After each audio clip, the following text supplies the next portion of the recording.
नमस्कार दोस्तों, हमारे चैनल में आपका हार्दिक स्वागत है। दोस्तों, हमारी आज की ये कहानी में जानेंगे कि कैसे अपने ही बेटे ने शहर के बाहर माँ को एक मंदिर में छोड़ दिया और वहाँ से चला गया।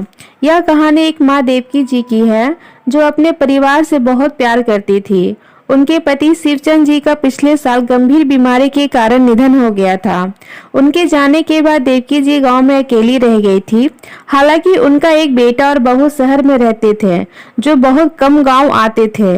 देवकी जी का दिल उस दिन बेहद खुश था क्योंकि उनके बेटे और बहू बहुत साल भर के बाद गांव उनसे मिलने के लिए आए थे।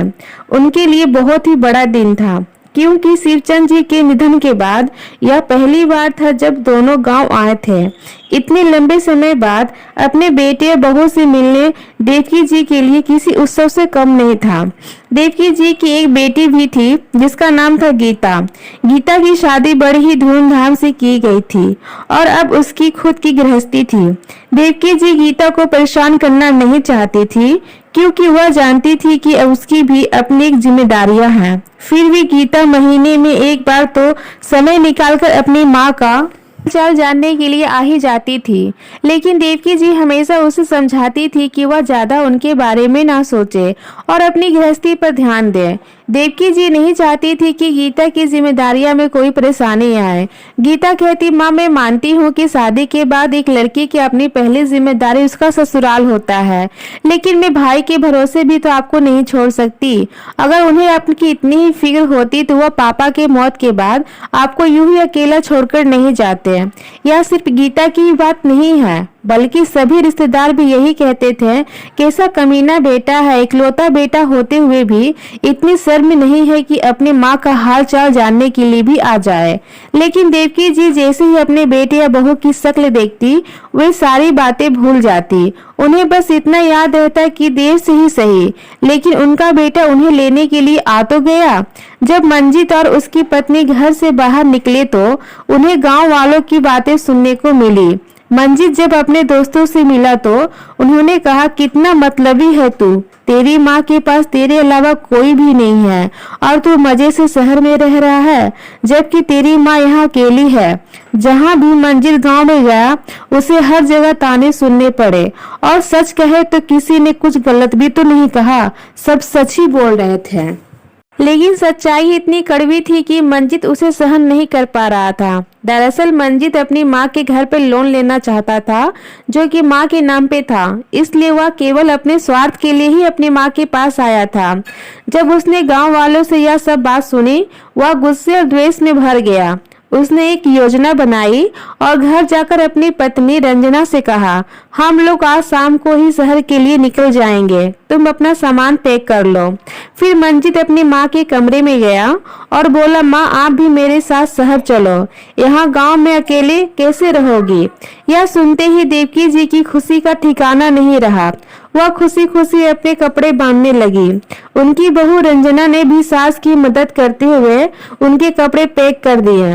शाम को बेटा और बहू देवकी जी को साथ लेकर शहर के लिए निकल पड़े। जाते वक्त देवकी जी ने अपने पड़ोसियों से विदा लेते हुए कहा, देखा बहन, मैंने कहा था ना कि मेरा बेटा मंजीत ऐसा नहीं है, वह मुझे लेने जरूर आएगा। और देखो आज मैं अपने बेटे और बहू के साथ जा रही हूँ, अब मुझे कोई परेशानी नहीं होगी और मेरी बेटी भी अब परेशान नहीं होगी जो हमेशा मेरे लिए चिंतित रहती थी, अब वह भी अपने घर में सुकून से रह पाएगी। अच्छा बहन, अब मैं चलती हूँ। यह कहते हुए देवकी जी खुश मन से अपने बेटे या बहू के साथ शहर के लिए रवाना हो गई। रास्ता लंबा था तो मंजिल में एक ढाबे पर गाड़ी रोक दी और माँ से कहा, माँ अब कुछ खा लो, आपने घर पर भी कुछ नहीं खाया था और अब काफी समय हो गया है, आपको भूख लगी होगी। बेटे का अपने प्रति इतना ध्यान देकर देवकी जी का दिल भर आया। भावुक होकर वे बोली, नहीं बेटा, मैं तुम्हारे साथ ही खाना खा लूंगी। मेरे बच्चे भूखे बैठे रहें और मैं अकेली खाना खा लूं, ऐसा नहीं हो सकता। हम सब साथ में ही खाना खाएंगे वरना मुझे भी भूख नहीं लगेगी। मैं भी घर जाकर ही खाना खाऊंगी। इस तरह देवकी जी अपने बेटे या बहू के साथ मिलकर हर पल का आनंद ले रही थी। मंजित ने कई बार कोशिश की देवकी जी के ढाबे पर खाना खाने के लिए गाड़ी से उतर जाएं, लेकिन वे अपने बेटे के प्रेम के कारण कहीं नहीं गई। आखिरकार मंजित को भी गाड़ी से उतरना पड़ा, क्योंकि उसके मन में अपना स्वार्थ था। वह शालीनता से मां के साथ खाना खाने के लिए ढाबे पर गया और उसकी पत्नी भी साथ में आई। तीनों ने मिलकर वहां खाना खाया और फिर वापस सफर पर निकल पड़े। देर रात वे शहर के घर पहुंचे और थकान के कारण बिना कुछ काम किए सो गए। अगली सुबह जब वे उठे तो बहू रंजना ने देवकी जी के लिए बढ़िया नाश्ता तैयार किया और उनकी खूब सेवा पानी की। इसी तरह बीत गए और देवकी जी काफी खुश थी। बहू भी बहुत ज्यादा अच्छी थी, हर दिन उनके लिए देखभाल और सेवा करती थी। 5वें दिन मंजित अपने माँ के पास गया और बोला, अब आप यहाँ रहने लगी हो हमारे साथ माँ, और गांव वाला मकान वैसे ही खाली पड़ा है। मैं सोच रहा था कि क्यों न वो मकान को बेच दिया जाए, उसके पैसे से मैं यहाँ कोई छोटा मोटा बिजनेस कर लूंगा। इससे आप भी यहाँ हमारे साथ आराम से रहने लगोगी और मुझे भी कोई काम मिल जाएगा। शुरू में देवकी जी मंजित के प्रस्ताव को मना कर दिया, लेकिन मंजित के बार बार जोर देने पर वे आखिरकार मान ही गई। उन्होंने सोचा अब तो मुझे बेटे बहू के साथ ही रहना है, फिर गांव के घर का क्या करना। उन्हें लगा कि जब परिवार होता है वहीं घर हो जाता है। यही सोचकर साथ उनकी जिंदगी का सबसे बड़ी भूल की थी। प्रॉपर्टी अपने नाम करवाने के बाद मंजित ने कहा, माँ चलो मैं तुम्हें मंदिर लेकर चलता हूँ, बहुत अच्छा मंदिर है और आज सोमवार भी है, भोलेनाथ का दर्शन कर लो। देवकी जी को यह सुनकर खुशी हुई, लेकिन मंजित के मन में कुछ और ही चल रहा था जिसे देवकी जी नहीं समझ पाई। वे बेटे के साथ खुशी खुशी मंदिर जाने के लिए तैयार हो गई। मंदिर पहुंचने पर मंजित ने कहा, माँ तुम अंदर जाकर दर्शन कर लो, मैं कुछ काम निपटा कर आता हूँ। देवकी जी मंदिर के अंदर जाकर पूजा पाठ करने लगी।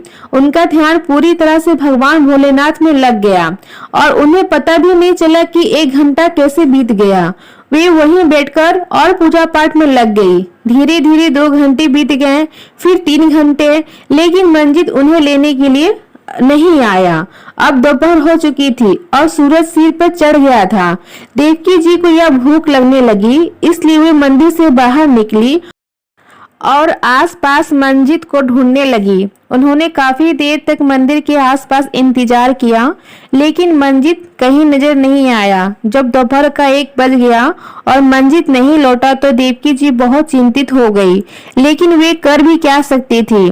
ना उन्हें अपने शहर का घर का पता याद था, ना ही बेटे का फोन नंबर याद था। बेचारी देवकी जी असहाय होकर सोचने लगी कि अब वे जाए तो कहाँ जाए। अनजान शहर, अजनबी लोग और इस बात की चिंता कि हर वह कहीं भी चली जाती और मंजित उन्हें लेने आया तो वहां ना देखकर वो परेशान हो जाएगा।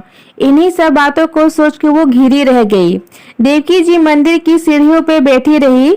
सुबह से कुछ खाया पिया नहीं था और मंजित के जाने के बाद से ही वह पहले से ही कमजोर हो चुकी थी। ऊपर से भूख और कमजोरी के कारण वे अचानक बेहोश होकर मंदिर की सीढ़ियों से गिरते हुए सड़क पे आ गिरी। उसी वक्त एक चमचमाती काली गाड़ी वहां आकर रुकी। गाड़ी में से एक नौजवान युवक बाहर निकला और घबरा कर बोला, अरे अरे आंटी जी, आपको लगी तो नहीं? लेकिन देवकी जी बेहोश थी। पास के लोगों ने उनके चेहरे पे पानी छींटे, जिससे उनकी आंखें खुल गई। वे बहुत घबरा गई और होश में आते ही मंजित मंजित चिल्लाने लगी। उन्हें अपने बेटे के घर का पता याद नहीं था, लेकिन वह शहर का नाम जानती थी। जब उनकी नजर उस युवक पर पड़ी तो वह भी परेशान नजर आ रहा था।